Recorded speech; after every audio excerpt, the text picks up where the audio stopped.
আসসালামু আলাইকুম ওয়া রাহমাতুল্লাহি ওয়া বারাকাতুহু।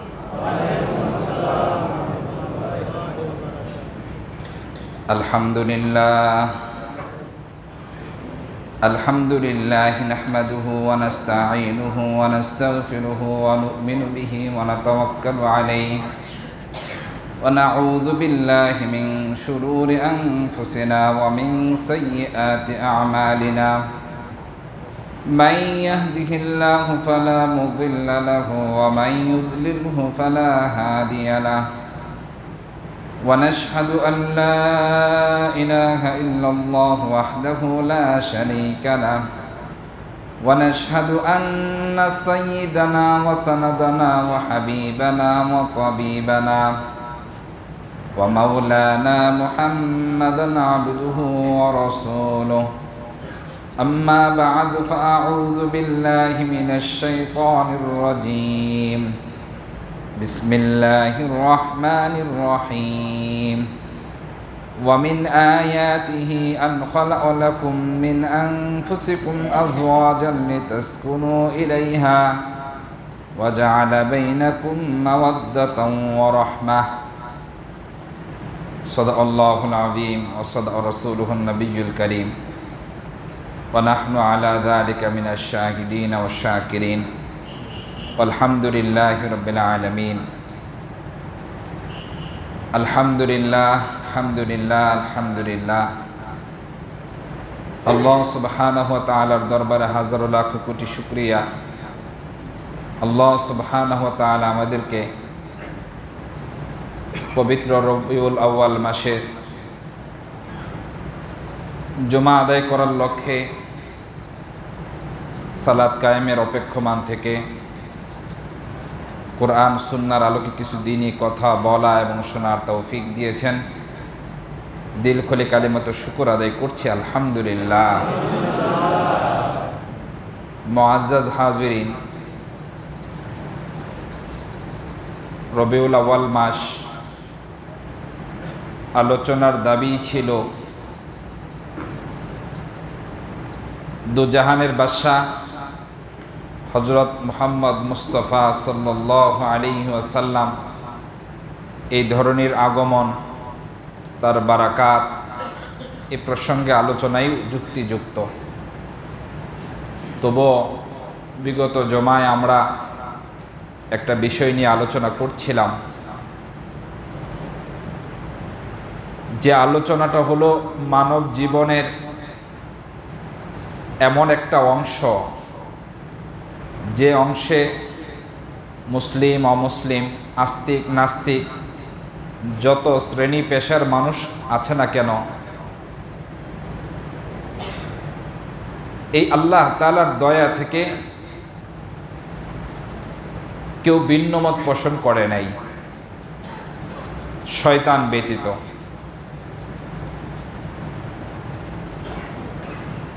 মানুষের মধ্যে সংযোগ স্থাপনের যে মহান নিয়ামত আল্লাহ সুবহানাহু ওয়া তাআলা বিবাহ বন্ধনের মধ্যে দিয়ে রেখেছেন, আমাদের আলোচনা চলছিল।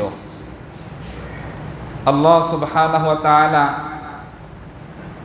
কোরআনে হাকিমের মধ্যে ইরশাদ করেছেন, ومن آياته أن خلق لكم من أنفسكم أزواجا لتسكنوا إليها।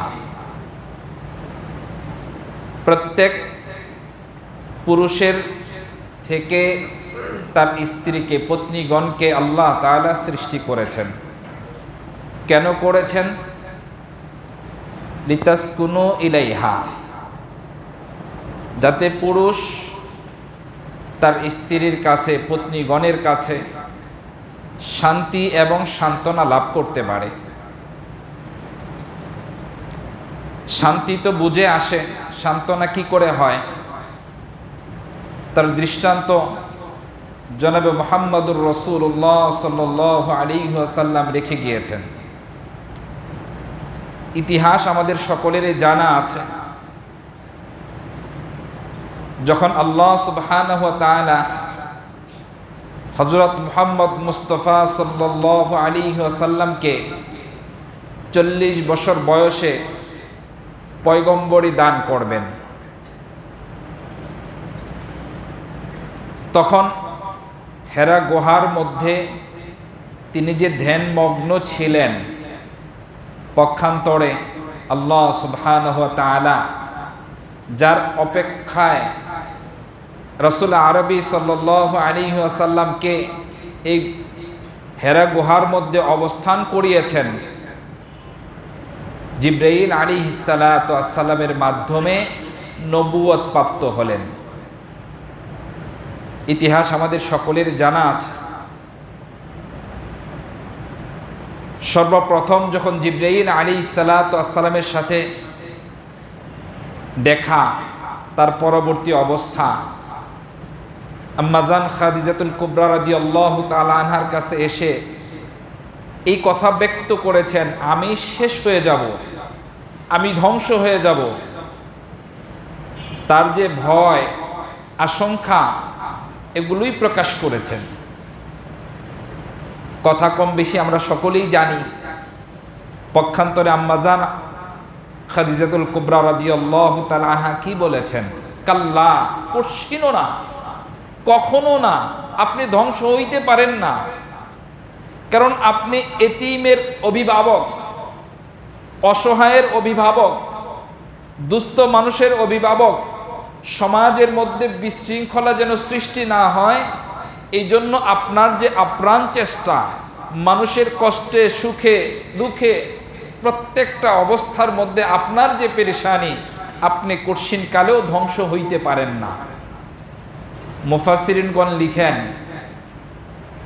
আম্মাজান খাদিজাতুল কুবরা রাদিয়াল্লাহু তাআলা আনহা আল্লাহর রাসূলকে যে সাহস দিয়েছেন, যে শক্তি সঞ্চারণ করিয়েছেন, এটা ইতিহাসের পাতায় বিরল। আমরা দেখি যে সমস্ত সৌভাগ্যবান পুরুষ, সৌভাগ্যবান এই জন্য বলছি, হাদিসের মধ্যে জনাবে রাসূলুল্লাহ সাল্লাল্লাহু আলাইহি ওয়াসাল্লাম সৌভাগ্যের কথা বলেছেন। ওই সমস্ত মানুষ সৌভাগ্যশীল যাদেরকে আল্লাহ সুবহানাহু ওয়া তাআলা তার এলাকার মধ্যে কর্মসংস্থান দান করেছেন। অতএব যার বাড়ি যেখানে, তার কর্মক্ষেত্র ওইখানেই।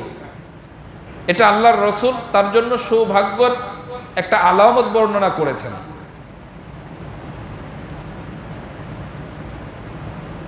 আরেক হলো নেক বিবি। যদি কোনো মানুষ তার বিবিকে পবিত্র পায়, নেক পায়, নেককার হিসাবে পায়, এটা তার জন্য সৌভাগ্যের লক্ষণ। তৃতীয় আরেক, যদি কোনো মানুষ তার বাসস্থানকে প্রশস্ত করতে পারে, মানে প্রশস্ত বাসস্থান করতে পারে, এটাও রবের পক্ষ থেকে তার প্রতি বিশেষ নেয়ামত। তাহলে বোঝা গেল সৌভাগ্যশীলতার যে তিনটা বিষয় এখানে স্থান দিয়েছেন রাসূল আরবি সাল্লাল্লাহু আলাইহি ওয়াসাল্লাম, তিনি একথা ব্যক্ত করেছেন। এই তিনটার মধ্যে আবার শ্রেষ্ঠ হলো নেক বিবি। সুবহানাল্লাহ। কোরআনে হাকিমের মধ্যে একটা বিখ্যাত আয়াত, রব্বানা আতিনা ফিদ দুনিয়া হাসানা ওয়া ফিল আখিরাতি হাসানা ওয়া কিনা আযাবান নার, যেটা আমরা সদা সর্বদা আল্লাহ সুবহানাহু ওয়া তাআলার কাছে দোয়া করে থাকি। আল্লাহ, আপনি আমাদেরকে দুনিয়ার মধ্যে হাসানা দান করেন। হাসানার বহু রকম ব্যাখ্যা হযরত উলামায়ে কেরাম করেছেন। কেউ কেউ সুস্থতার কথা বলেছেন, কেউ কেউ সমৃদ্ধির কথা বলেছেন, বহু মানুষ বহু কথা বলেছেন। তন্মধ্যে হযরত আলী রাদিয়াল্লাহু তাআলা আনহু হাসানার কথা ব্যক্ত করেছেন উত্তম বিবি, নেক বিবি। আতিনা ফিদ দুনিয়া হাসানা, আমাদেরকে দুনিয়ার মধ্যে হাসানা দান করেন। হযরত আলী রাদিয়াল্লাহু তাআলা আনহু এখানে হাসানার ব্যাখ্যায় আলোচনা করেছেন। আল্লাহ সুবহানাহু ওয়া তাআলা এখানে নেক বিবি, যে মানুষ তার হায়াতের মধ্যে একজন পরিচ্ছন্ন বিবি পায়, নেক বিবি পায়, সে যেন দুনিয়ার বুকে সবচাইতে বড় নেয়ামতটাই পাইল। সে কথা কোন দিকে যায়? আল্লাহ তাআলা নিজেই বলেছেন লিতাসকুনু ইলাইহা, তোমাদের থেকে তোমাদের পত্নীগণকে সৃষ্টি করা হয়েছে কেন? যাতে তোমরা তার কাছে শান্তি এবং সান্ত্বনা, শান্তি এবং সান্ত্বনা। তাহলে হযরত আলী রাদিয়াল্লাহু তাআলা আনহু যে ব্যাখ্যা করেছেন এটা যথার্থই মনে হয়, কারণ আল্লাহ সুবহানাহু ওয়া তাআলার কথা এখানে আছে লিতাসকুনু ইলাইহা। কোশ্চেন, এর মধ্যে যদি কোনো দুর্ভাগা, হতভাগা, যার বিবির সাথে তার সম্পর্ক ভালো না এবং বিবিও পরিচ্ছন্ন না, তাহলে তার দুনিয়াটাই জাহান্নামের একটা ঠিকানা হয়ে যায়। এটা আমাদের সমাজে, আমাদের বাস্তব জীবনে আমরা পরিলক্ষিত হচ্ছি, আমরা বাস্তব প্রমাণ পাচ্ছি। বড় আফসোস এবং পরিতাপের বিষয়, আপনি সেই সমস্ত পুরুষকে জিজ্ঞাসা করে দেখেন যার সাথে তার বিবির বনিবনা নাই, সে কিভাবে তার জিন্দেগিকে পরিচালনা করছে, কতটা অসহায় সে। তাকে যদি জিজ্ঞাসা করেন সুখ নামক কোনো পাখি কি তুমি দেখেছো কিনা, সে এক বাক্যে অস্বীকার করবে, সুখ আমার জিন্দেগিতে নাই।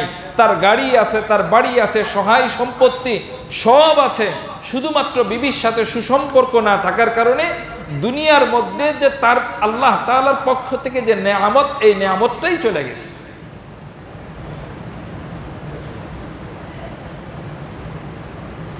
আল্লাহ সুবহানাহু ওয়া তাআলা পরবর্তীতে বলেন ওয়াজআলা বাইনাকুম মাওয়াদ্দাতাও ওয়া রাহমা। শুধু শান্তি এবং সান্ত্বনা না, এবং পারস্পরিক সম্প্রীতি, ভালোবাসা, আল্লাহ তাআলা এখানে একে অপরের প্রতি আকর্ষণ দিয়ে দেন। আমরা গত সপ্তাহে আলোচনা করেছিলাম, যে আলোচনা হলো যতক্ষণ পর্যন্ত একজন পুরুষ একজন মেয়ে এই দুইজনের মধ্যে কালেমার বন্ধনে আবদ্ধ না করা হয়, ততক্ষণ পর্যন্ত একজন আরেকজনের জন্য কোনো মায়া কান্না দেখায় না। মনে আছে আপনাদের? বিবাহ বন্ধনে আবদ্ধ হওয়ার আগ পর্যন্ত এই কথা বলে না অমুক পুরুষ অসুস্থ, এর জন্য আমি ব্যথিত, অমুক নারী অসুস্থ, আমি ব্যথিত। বরঞ্চ কালেমার বন্ধনে আবদ্ধ হওয়ার পরে তার স্বামী তার স্ত্রীর জন্য বেকুল থাকে, স্ত্রী তার স্বামীর জন্য বেকুল থাকে। এটা আল্লাহ সুবহানাহু ওয়া তাআলা একটা আয়াত হিসাবে উপস্থাপন করেছেন, আল্লাহ তাআলার কুদরতের এক নিদর্শন হিসাবে উপস্থাপন করেছেন। আমরা যদি আরো পিছনে যাই, জান্নাত এমন এক নেয়ামত, কোরআন এবং হাদিসের ভাষায় হযরত উলামায়ে ইকরাম যেটা বলেন যে জান্নাতীরা তার দিলের মধ্যে কোনো আলাদা খায়েশ থাকবে না। থাকবে না মানে যত ধরনের খায়েশ তার দিলের মধ্যে আসতে পারে, সমস্ত খায়েশাত, চাহাত আল্লাহ তাআলা ওইখানে পুরা করবেন। কি বলেন? জান্নাত তো তাই না, কোনো অভাব আছে? কোনো অভাব নাই। হযরত আদম আলাইহিস সালাতু ওয়াস সালামকে আল্লাহ তাআলা সৃষ্টি করার পরে কি দুনিয়াতে রাখছেন না জান্নাতে রাখছেন? জানা আছে না আমাদের? জান্নাতেই রাখছেন। মুফাসসিরিনগণ লিখেন হযরত আদম আলাইহিস সালাতু ওয়াস সালাম জান্নাতের মতন জায়গায় থেকেও একটা বিষণ্ণতা অনুভব করছেন, কি যেন নাই, কি যেন নাই, কি যেন নাই। মুফাসসিরিনগণ বড় চমৎকার করে বলেন, যখন আল্লাহ সুবহানাহু ওয়া তাআলা হযরত আদম আলাইহিস সালাতু ওয়াস সালাম থেকে হাওয়া আলাইহিস সালাতু ওয়াস সালামকে সৃষ্টি করে আদম আলাইহিস সালাতু ওয়াস সালামের সামনে নিয়ে আসলেন, মুফাসসিরিনগণ বড় চমৎকার করে বলেন, আদম আলাইহিস সালাতু ওয়াস সালাম এই কথা বলেছেন অথবা এই রকম কথা বলেছেন, আল্লাহ এইটাই তো চাচ্ছিলাম, এই নিয়ামতই চাচ্ছিলাম, যেটার চাহিদা আমার দিলের মধ্যে ছিল, আমি প্রকাশ করতে পারছিলাম না। তাহলে বোঝা গেল জান্নাতে জান্নাতীরা বিবি ছাড়া পরিপূর্ণ সুখকর হবে না, পরিপূর্ণ সুখ তারা ওইখানেও পাবে না। তাহলে বিবি কত বড় নেয়ামত! স্বয়ং আল্লাহ সুবহানাহু ওয়া তাআলা এখানে আয়াত, ওয়া মিন আয়াতিহি, আমার যে সমস্ত নিদর্শন আছে এই নিদর্শনের মধ্যে স্বামী স্ত্রীর দাম্পত্য জীবনকে আল্লাহ তাআলা নিদর্শন হিসাবে উপস্থাপন করেছেন। পক্ষান্তরে আমাদের সমাজের মধ্যে আমরা শরীয়তের বিধানকে লঙ্ঘন করার কারণে, শরীয়তকে না বোঝার কারণে আমাদের দাম্পত্য জীবন সুখকর হয় না, তিক্তময় হয়। কারণ কি?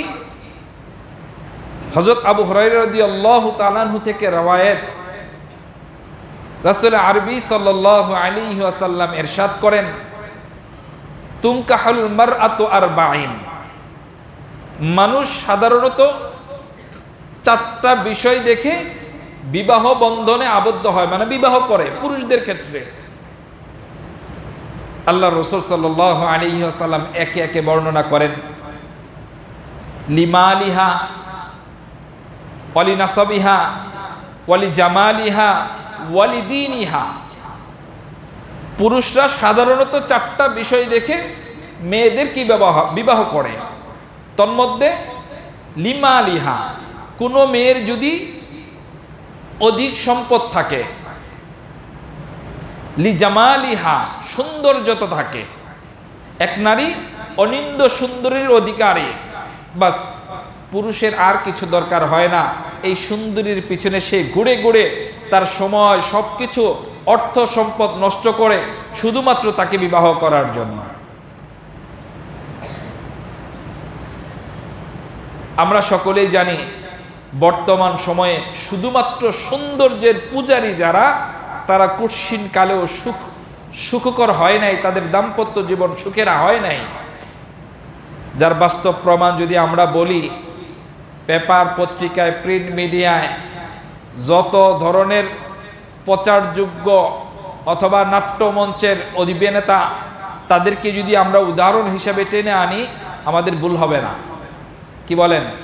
শত শত হাজার হাজার যারা নাট্যমঞ্চের মধ্যে অভিনেতা অভিনেত্রী হিসাবে নিজেদেরকে উপস্থাপন করেছে, সমাজ দেশ যাদেরকে চিনেছে, কি বলেন, তাদের সৌন্দর্যতার মধ্যে কোনো কমতি ছিল না। এরকম শত শত অভিনেতা অভিনেত্রী আছে, সৌন্দর্য থাকা সত্ত্বেও, অনিন্দ্র সুন্দরী হওয়া সত্ত্বেও তাদের মধ্যে দাম্পত্য জীবন লম্বা চড়া স্টে করে নাই। কি বলেন, আছে কি নাই? তাহলে বোঝা গেল শুধু সৌন্দর্যতার কারণে কোনো মানুষ দাম্পত্য জীবনে সুখী হইতে পারে না, যদিও মানুষ সৌন্দর্যের পূজারী হয়ে থাকে। যদি সৌন্দর্যের কারণে দাম্পত্য জীবনে সুখ হইতো, সেই সমস্ত অভিনেতা অভিনেত্রীরা তারা তাদের বিবাহ বন্ধনকে বিচ্ছিন্ন করত না, একত্রেই তারা বসবাস করত। আল্লাহর রাসূল সাল্লাল্লাহু আলাইহি ওয়াসাল্লাম বলেন, ওয়ালি নাসাবিহা, অনেকেই তারা বংশ মর্যাদা দেখে মেয়েদেরকে বিবাহ করে, অমুক বংশের মেয়ে, অমুক গোত্রের মেয়ে, তার ফ্যামিলির স্ট্যাটাস, বাবা মার খ্যাতি, এগুলো দেখেও বিবাহ বন্ধনে আবদ্ধ করে। আমরা দেখি বহু বড় বংশে বিবাহ করার পরেও অনেকের দাম্পত্য জীবন সুখকর হয় না, বিচ্ছেদ ঘটে যায়। আল্লাহর রাসূল সাল্লাল্লাহু আলাইহি ওয়াসাল্লাম আরো বলেন, অলিমালিহা, অনেকে সম্পদের কারণে মেয়েদেরকে বিবাহ করে। অনেক সম্পদশালী মেয়ে, চেহারা সুরত যেমন খুশি তেমন থাকুক না কেন, বাস তাকে বিবাহ করলে আমার আর পিছন ফিরে তাকাতে হবে না। গাড়ি বলো, নারী বলো, গাড়ি বলো, সহায় সম্পত্তি বলো, সুখ স্বাচ্ছন্দ্যের যে সমস্ত আসবাব, সমস্ত কিছু আমি তড়িৎ গতিতে পেয়ে যাব, তুরির মাধ্যমেই পেয়ে যাব। আমরা এরকম বহু দেখেছি। তাদের কাছেই বরঞ্চ প্রত্যেকটা পুরুষ সবচাইতে বেশি অনিরাপদ। যদি কোনো ছেলে শুধুমাত্র তার এই বিবির টাকা দেখে, মেয়ের টাকা দেখে বিবাহ বন্ধনে আবদ্ধ হয়, বিবাহ করে, সে আরো বিপদের সম্মুখীন হয়। আল্লাহ রাসূল সাল্লাল্লাহু আলাইহি ওয়াসাল্লাম আকবরে বলেন, মানুষ আরো বিবাহ করে কি দেখে? ওয়ালি দীনিহা, মেয়েদের দিনদারি দেখে, মেয়ের দিনদারি দেখে তাদেরকে বিবাহ বন্ধনে আবদ্ধ করে। আল্লাহ রাসূল সাল্লাল্লাহু আলাইহি ওয়াসাল্লাম 4টা অবস্থার কথা ব্যক্ত করার পরে যে কথাটা বলেছেন, সেই কথা বলাই আমার মূল উদ্দেশ্য। আল্লাহ রাসূল সাল্লাল্লাহু আলাইহি ওয়াসাল্লাম বলেন, ফাসফার বিযাতিদ্দীন, তোমরা তো বিবাহ করবা, মানুষ তো বিবাহ করে, চারটা জিনিসের কোনো একটা দেখে বিবাহ করে, কিন্তু তোমরা দিনদারিকে প্রাধান্য দিও। যদি কোনো পুরুষ কোনো মেয়েকে দিনদারি দিয়ে প্রাধান্য দিয়ে বিবাহ বন্ধনে আবদ্ধ হয়, তার দুনিয়ার জিন্দিগি এটা জান্নাতের আদলে পরিচালিত হবে ইনশাআল্লাহ। কেন?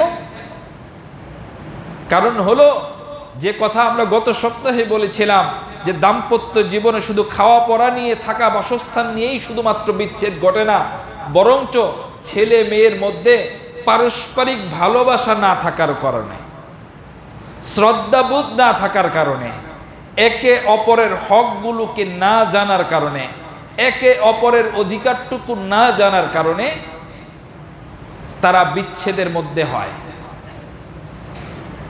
আমাদের নাহু সরফ ইয়াহইয়া ইবনে আকসাম রহমাতুল্লাহি আলাইহি, তার কথা কিতাবে পাওয়া যায়। তিনি অনেক বড় ইমাম ছিলেন, ভাষাবিদ ছিলেন, অনেক কুশ্রী ছিলেন, ঠোঁট মোটা ছিল, চোখ হলদে ছিল, দাঁত লাল ছিল, হলুদ ছিল। এক কথায় বিশ্রী হওয়ার যত উপকরণ আছে তার ভিতরে সে ছিল, কিন্তু অনেক বড় আলেম ছিল। তিনি একবার তার বিবিকে বলতেছেন যে, নিঃসন্দেহে আমিও জান্নাতি, তুমিও জান্নাতি।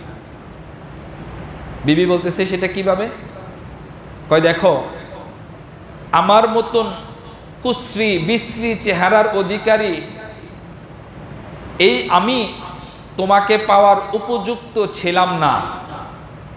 তোমার মতন অনিন্দ সুন্দরী, কিতাবের মধ্যে লেখে ওনার বিবি ছিল তৎকালীন সময়ে ওই এলাকার মধ্যে সবচাইতে সুন্দরী।